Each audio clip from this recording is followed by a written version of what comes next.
Hello, everyone. Good afternoon, and welcome back to Slim Radio. We don't have the jingles yet for this, but we do have a new year on our hands. It's 2026. It's been almost 2 months without an episode of Double Exposure here on Slim Radio. Double Exposure, in case you've forgotten, or in case this is your first time watching, is the show where me, Antonín Tesař, takes a film and an album that you might or might have not heard of, but that for sure you will like. I promise that. I guarantee that. You can't sue me if you don't. But what do we do with those? Well, we connect them by various threads that are formal. Maybe music from the album appears in the film on the soundtrack. Maybe it's thematic. Maybe the emotions that are hidden within the songs are also in the frames of the film. Sometimes it's a bit loose, it's a bit vague, but the point is to expose you, the listener or viewer, if you're watching on the camera, and seeing me in the studio in beautiful Amsterdam North and the snow behind me, to new art that you can then enjoy yourself. And you might discover new artists, new films, and so on. Now, this is episode number 6 already. Crazy how time flies. And it's the start of the new 2026 season. So, I would like to take this moment just to do a little recap of what films and albums we already talked about and maybe play some highlights, the best of for you right now. So, what did we start off with? It was one battle after another. A lot of talk about that one with the Oscar nominations. And by the way, I'm going to get into the Oscars as well, because there are some injustices at play here. And we paired one battle after another with the album Outlaw by Eugene McDaniels, a criminally underrated, or actually just not very well known artist with an amazing album. And why tell you about it when I could show you and play a track from the album Outlaw to remind you what we started off this show with before we get into the meat of today's episode. And that will be some light paranoid jazz. But again, before that, let's listen to Silent Majority, a track from the album Outlaw by Eugene McDaniels from 1969.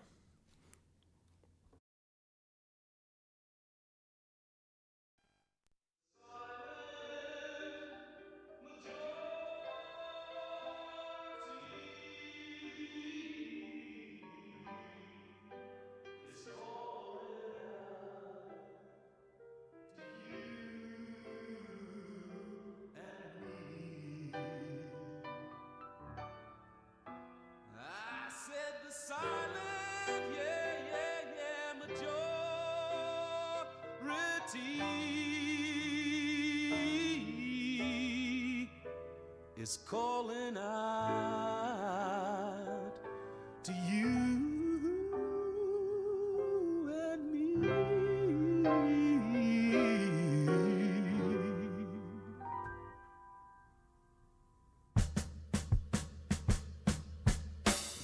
Silent majority is calling out loud to you and me from Arlington Cemetery. To stand up tall for humanity, to heed the call to democracy, yeah.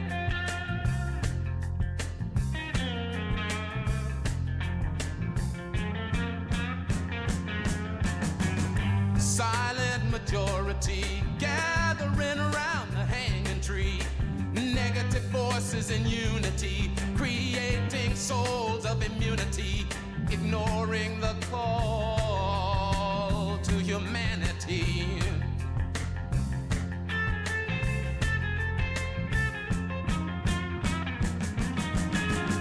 Silent majority majority, stuffing their faces with pastry.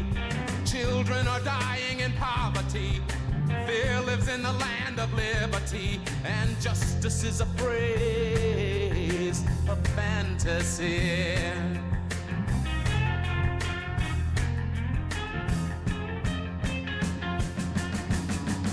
Silent majority, lining their feelings with currency.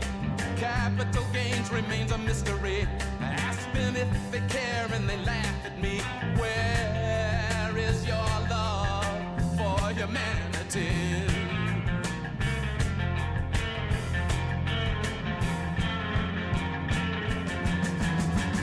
Silent majority with a lifestyle tempo of 1 and 3.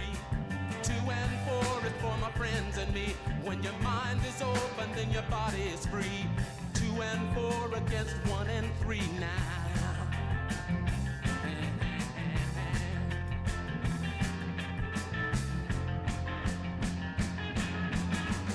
Silent majority, not so silent far as I can see. War in, war out, they peddle Christmas trees, gagging on their own hypocrisies. Death comes round, you find them on their knees, yeah.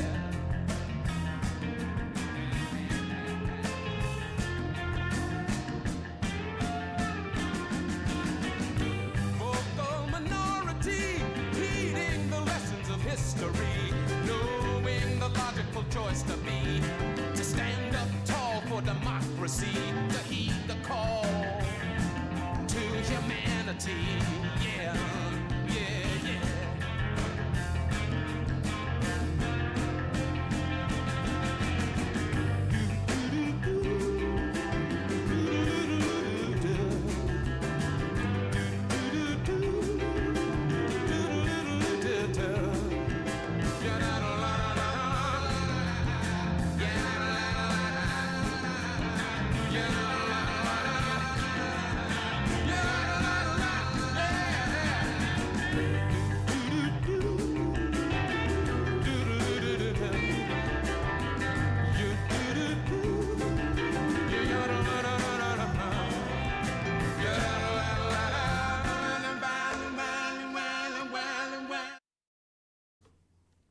And that was Silent Majority by Eugene McDaniels. A little throwback to the first episode of this show when we were so young back then, September 2025.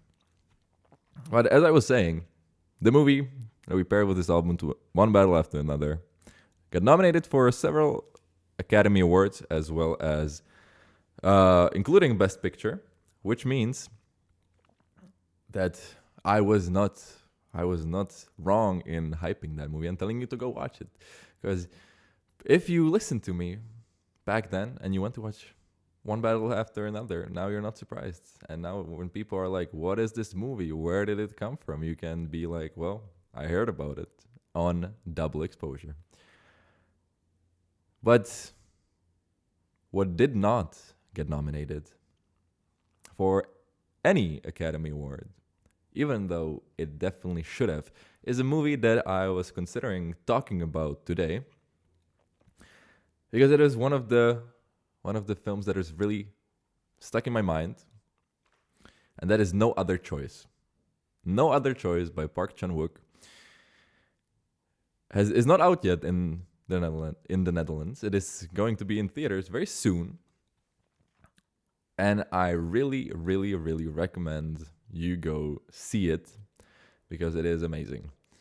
The story, it's a black comedy about a man who, after getting fired from his work, unable to find a new position, decides that the only logical thing that he can do to save his family and himself is to kill all the other candidates for the job that he's applying to. That might not sound very funny, but the execution is, and it's a monumentally colorful movie, not just literally. It is also literally, and that's rare these days when everything is gray. It is very colorful, but also thematically, it's the moods and the tensions are all over the place. But I'm not gonna get too much into that, because who knows, maybe I will actually use No Other Choice for an episode later this year. And wouldn't want to spoil it, but it's an amazing movie. Really recommend. Just like Sentimental Value. If you haven't seen that, also go watch it. But for today, we're going with a film that is much, much older. More than 50 years old at this point, actually. But just like the two films that I just mentioned, it has really stuck in my mind since I saw it in around November. And that is, drumroll please, The Conversation from 1974 by Francis Ford Coppola. Now, this movie also nominated for an Academy Award. It actually won, I'm as far as I know. And despite that, it's not that well known, especially in the context of Coppola's filmography. Because, of course, he's the guy who made The Godfather. He's the guy who made The Godfather 2 and 3. Apocalypse Now. And recently, Megalopolis, even though that's a bit of a controversial one. But these very epic, large-scale films. And The Conversation is the exact opposite of that. It's very small, intimate, focused on a single man. And it was made in 1974, sandwiched between the two Godfather films. But in my opinion, it is a work of art. So the film follows Henry Cole, who is a wiretapper. He's a surveillance professional. And he does this. He works in the private sector of this. So he gets hired as a private investigator to surveil people, record their conversations, and then deliver the materials to the clients. But when he records a seemingly, at first glance, innocuous conversation of two strangers in a city square, and begins to dig deeper into what they're talking about and what fate they might meet as a result of this surveillance, his world starts falling apart around him.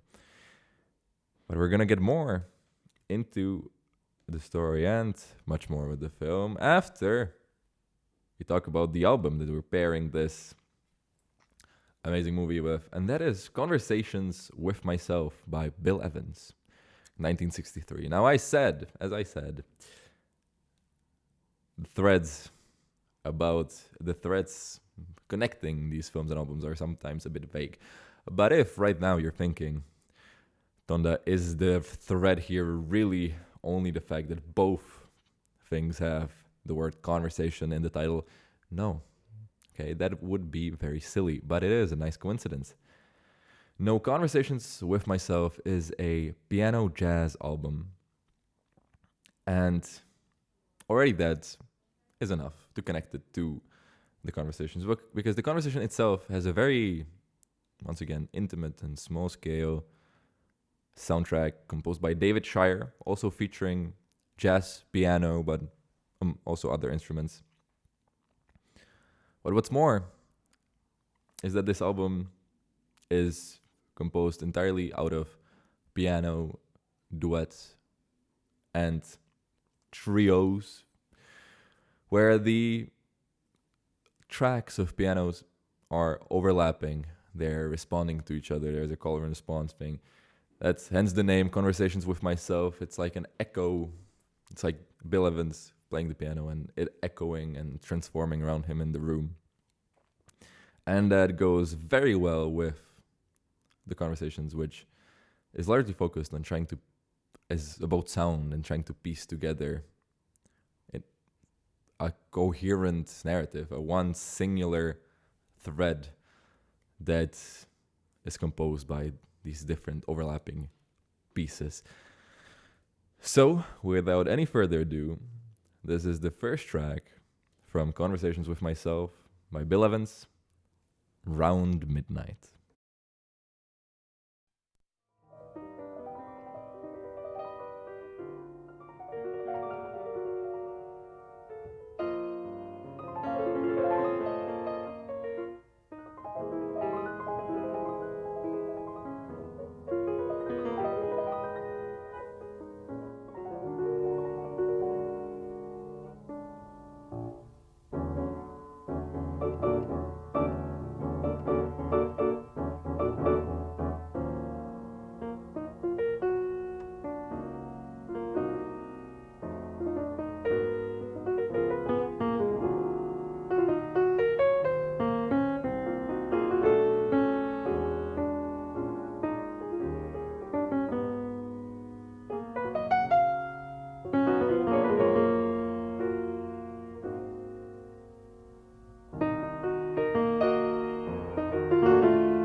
And that was Around Midnight by Bill Evans from the 1963 album Conversations with Myself. That is the album that we're pairing today with The Conversation, a 1974 neo-noir thriller written and directed by Francis Ford Coppola. And I lied to you before, actually, because it was nominated for Best Picture Academy Award, but it got beaten by none other than The Godfather 2, also by Francis Ford Coppola. He was on fire in 1974. But let's get into the movie itself, because as I mentioned, it's a very small scale movie.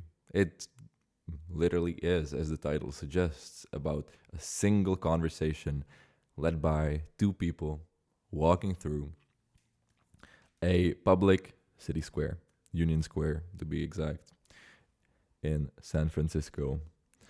And that is where the film opens. We have a very wide shot of Union Square, and we start zooming in, and already we're feeling the hints of surveillance. We feel like a surveillance camera or somebody watching a surveillance feed zooming in on the cityscape, on the people there, and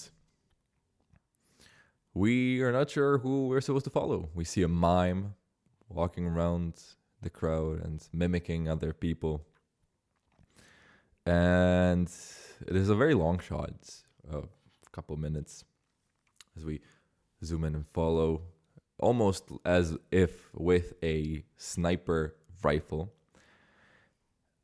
And then we find Harry Cole. Harry Cole, the protagonist of the conversation, is an isolated man.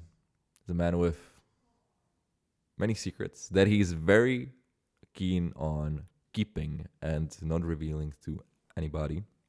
But they are not his own secrets. They are the secrets of his clients, because he is a professional. As one other character in the film puts it, the best bar none bugger on the West Coast. Harry Cole is played by Gene Hackman in a very out of character role, I would say, and others would say as well. Because Gene Hackman, also very much known for the role of Popeye Doyle in The French Connection, where he plays this, really rough and tumble guy, this cop, beats people up, doesn't care, will shoot even another cop because he's pissing him off, and so on. Very hardball detective type. Outgoing, loud, burly, but here he really kind of folds into himself. He's closed off.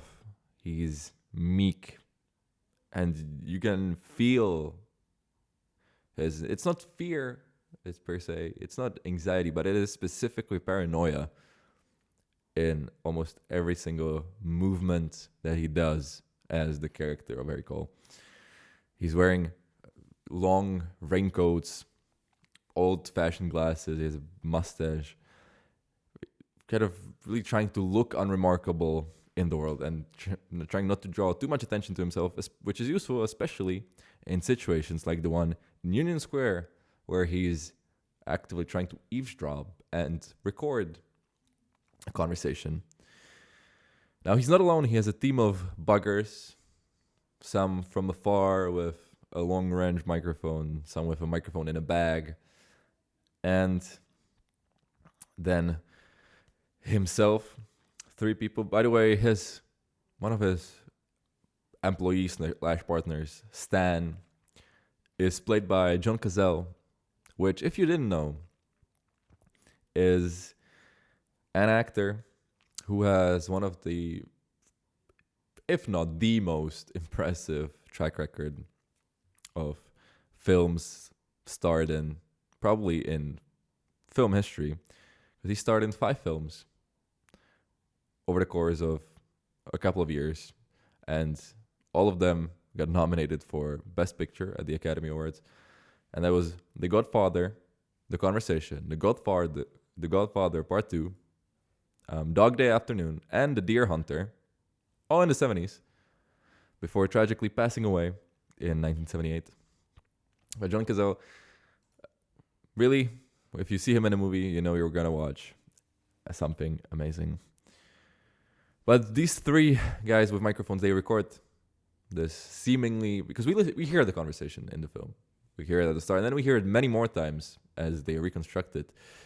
And seemingly kind of pointless. It's a man and a woman talking about life, about promises made to each other. It's very vague, but we kind of sense that there's something larger at play. There's fear there. It could be an affair, who knows? And once recorded, because they are in a busy crowd, most of the tapes individually are unusable, but then in an amazing sequence where we see all the 70s sound equipment with all the knobs and dials and buttons, and it's very, very, very cool also from a technology perspective. It gets layered one by one to make, once again, a cohesive conversation so that it could be delivered to the client. Just like the layers of piano in the tracks that we're listening to from Conversations with Myself by Bill Evans. And the next one is titled How About You? So let's get right into that.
And there we go. That was How About You by Bill Evans from Conversations with Myself. That was a bit of a shorter one, also a bit more upbeat. I felt like the first track that we heard could very well have been on the Conversation soundtrack. This, maybe a little too upbeat, even though they are upbeat tracks as well. Because not only is the film connected to jazz, music, by the soundtrack that the movie has, but also through the character of Harry Cole, because even though he is a very closed off person, a very private person, due to the nature of his work and due to a fear of leaking something that he shouldn't, or somebody spying on him, obviously, because he knows that it's possible. He knows that you can put a microphone into anything, basically, because it's what he does for a living, and he's very good at it, and he's developed his own tools that he doesn't want to reveal. But he knows that if he's able to record somebody's conversations in a busy crowd and hear everything that they say, that he's not really safe anywhere, and he doesn't really want to share much with anyone. But he does have one specific outlet for his expression, which otherwise is just his work, and that is his saxophone, which is, I think, is a very nice detail, which kind of contrasting against the rigidity and the very technical, specific aspects of his character, which are, the working with the tapes and knowing all the minute details and being able of the technology and being able to abuse it for his own, well, not his own good, but for his client's good, and having to be very precise with that. And then the lightness and improvisational nature of jazz that he's playing on the saxophone, even though we do kind of see that he approaches even the music with the mindset and the precision that he brings to the surveillance that he does. And the saxophone. Now, a little disclaimer here. There is a twist at the end of the movie that kind of recontextualizes a lot of the movie. I don't want to spoil it to you, maybe not just yet, because it is worth seeing, without that in mind. But I might reveal some things that happen in the last 15 minutes of the movie that kind of might spoil the movie for you. So, I don't know. I don't know what to tell you. I don't want to tell you to leave, but, well, depends. Do whatever you want. But I'm just a warning. But anyway, the saxophone is the one thing that he has left, basically, at the end of the movie, as a result of everything else. His paranoia, his actions, his past, and his guilt. Because guilt is a feeling of guilt, at least, is a large theme coursing through this movie. Because one of the main challenges that Harry Cole is facing in the conversation is the feeling of being responsible for somebody else's misfortune, as that might happen as a result of his own work. It's it's really zooming in on the individual actor in the surveillance apparatus that started emerging around this time, because 60s and the 70s you have technology starting to advance rapidly, and the Watergate scandal happens as well, one of the probably most famous wiretapping cases in recent history. And actually, a fun fact is that in the film they're using the exact same equipment that the Watergate scandal was, or that were involved in the Watergate scandal and the wiretapping there, even though Francis Ford Coppola says that this was unintentional, as they had planned the movie and wrote the movie way before Nixon was even president. But it kind of shows that there was a level of general paranoia and distrust and a bit of skepticism towards this new technology and a fear of what it might be used for going around at that time, that manifested both in the arts and in real consequences of the usage of this technology. But before I go and talk too long, the next track on Conversations with Myself is a love theme from Spartacus.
And that was the third, am I right? The third track from Conversations with Myself, a beautiful jazz piano album by Bill Evans from 1963. Today we're playing slow jazz, piano jazz in this wintry weather and talking about the film The Conversation, 1974, a neo-noir paranoid thriller from the height of the new Hollywood movement. Now, we were talking before about the contrast between Harry Cole, the protagonist's affinity for the saxophone and jazz, and his main occupation, which is being a private surveillance expert specializing in wiretapping. The best bugger on the West Coast. And I keep talking about his feeling of guilt as well, about people being in danger because of him, and that's very vague, but what does he actually, why does he feel like this might happen? Well, as he reconstructs the conversation, that's the name of the movie, of the people in Union Square, he begins kind of piecing together the story, and he begins to assume to know what is going on. There's an affair. These people are talking about a mysterious third party that is likely being cheated on by the woman. And it kind of is implied that the person they're talking about is the client. It's the mysterious director that hired Harry to follow these people and record their conversation. And after piecing together, after taking a section that was particularly hard to follow, thanks to his technical expertise, cleaning up the sound of drumming, we hear a very ominous sentence said by the man in the conversation, and that is, he would kill us if he got the chance. And Harry Cole is a bit distraught at as he hears this, because then he begins to suspect that these people might be in danger if the director finds out that they're actually having an affair, which he would be providing evidence for. But despite that, he goes to the director and tries to give the tapes back, but the director is not there. And his assistant is there instead, played by young Harrison Ford, who, despite having a very small amount of screen time, does really well at playing the kind of ominous, gray assistant. We don't know his motivations. We don't know if he's gonna kill this guy. If we don't know if he's gonna kill Harry. If we don't know who he's really working for. What the plan is there. And that is very good. But Harry insists that he will only give the tapes to the director.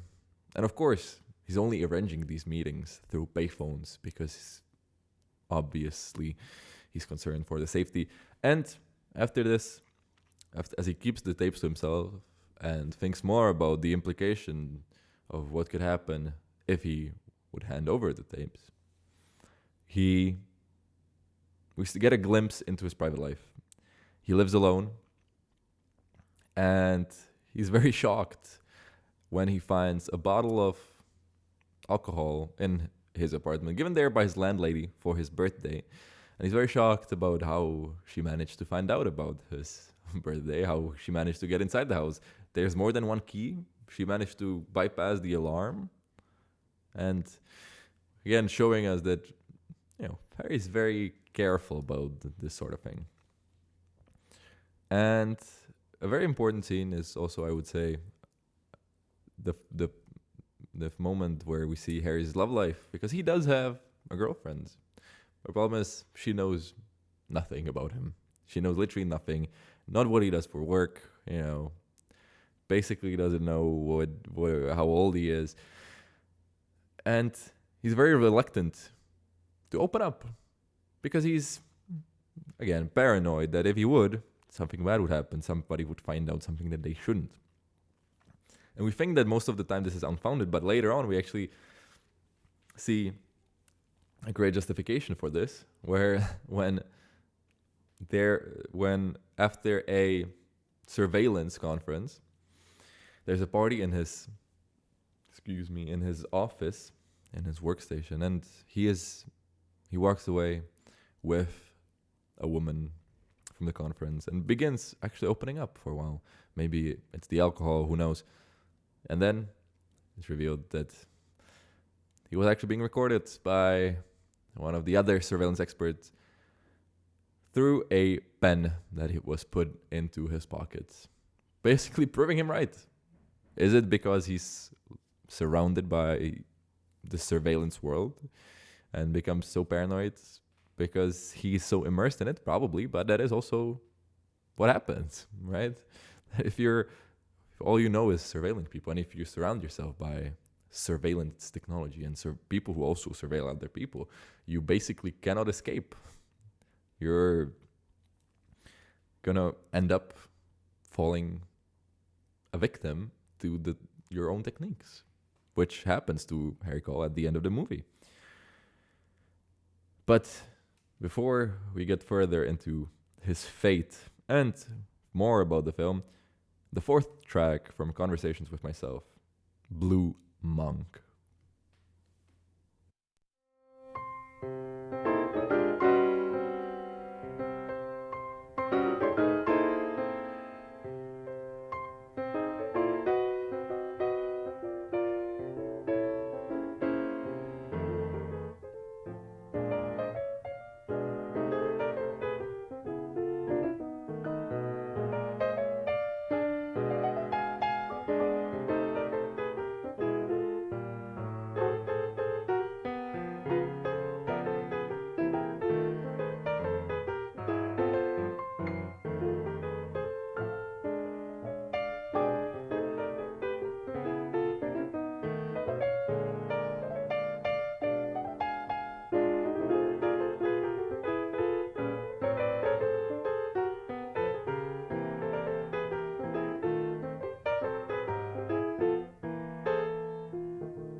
And that was Blue Monk, the fourth track from Conversations with Myself from 1963 by Bill Evans.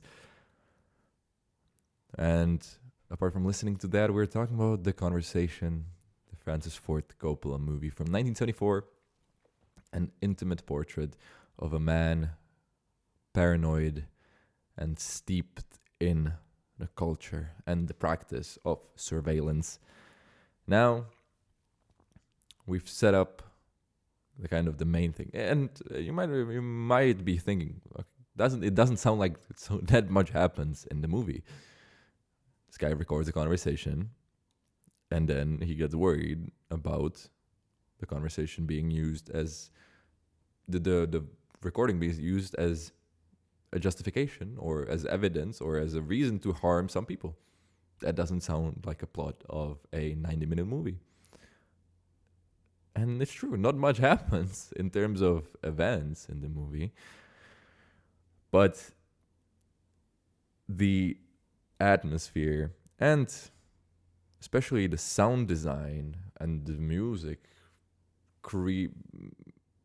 make it feel like an epic story is unfolding right in front of your eyes, even though most of it is just the perception of the main character. We're experiencing everything through his eyes and through his point of view. We begin to feel the guilt that he is feeling because we kind of relate to him. We feel like if we would be in that situation, what would we do? And a strong mechanism that helps with this is repetition in the movie. And that is, first of all, of the conversation itself, because we hear it played over and over and over again, which kind of drills into us the version that Harry Cole is seeing more and more before completely pulling the rug from under us at the end of the movie with a reveal that not everything might be as it seems. And another use of repetition is seen with the score, where David Shire's amazing score, kind of the theme keeps repeating, underscoring what Harry Cole is feeling through most of the events, even as the film begins to turn pretty surreal in the latter half where we have a dream sequence where Harry Cole says, "I'm not afraid of death. I'm not afraid of death. I'm afraid of murder." And from that point on, we don't really know if what we're seeing is still the objective reality or if it's just the subjective impressions of Harry Cole.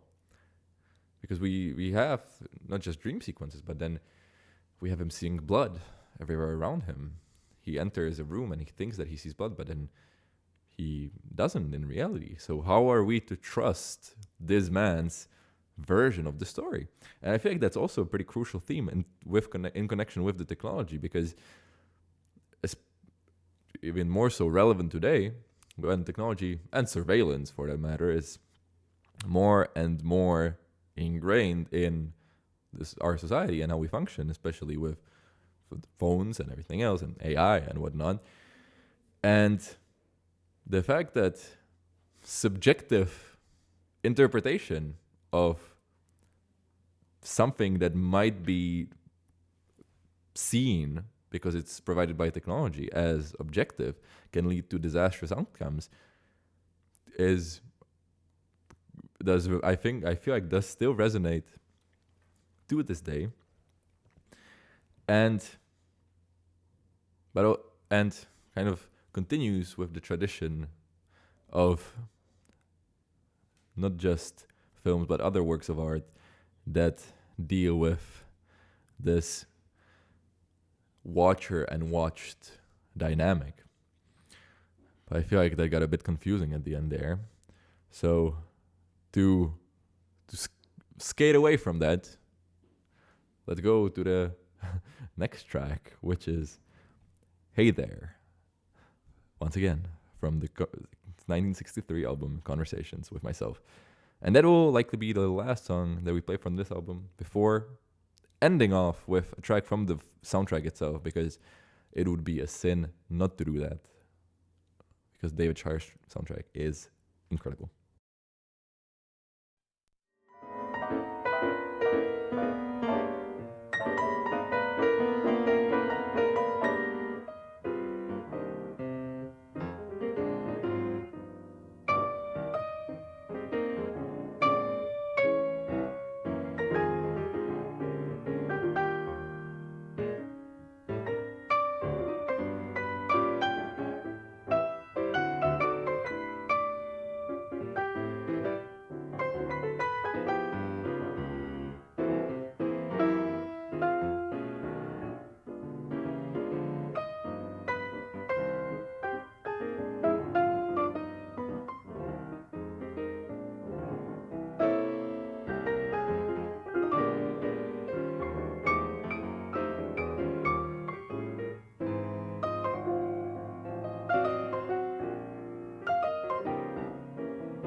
Well, guys, a rookie mistake. I've been talking on mute for 5 minutes. Well, lucky for you, if you didn't want the end of the movie spoiled, I just spoiled it with the mic muted. The button here must have missed it. I don't know what happened there. Yeah, well, that sucks. But regardless of that, quickly, in summary, Harry Cole suspects that a murder is happening at a hotel room because he hears about it in the conversation. He hears about it in the recording. We hear about it. We know this. He goes there, he investigates, and he thinks that he hears something happening next door. He thinks that the wife is being murdered by the director that we've seen to began to suspect. And then, after a terrifying scene of him picking the lock next door, after everything happens, and after hours pass, and everything seeming spotless, and no sign of any blood or any murder happening, we see one of the most terrifying scenes of the film. And now, if you've made it this far, and the movie sounds interesting, and you haven't seen it, go watch it right now. Turn this off. I'll forgive you. Turn this off. Go watch the movie. If anybody watches this movie, please let me know. Even if you didn't like it, I want to hear what you thought. But we see a very distressing scene of gallons and gallons of blood appearing. I'm not going to give you any more details because that would kind of spoil it, even if you don't care.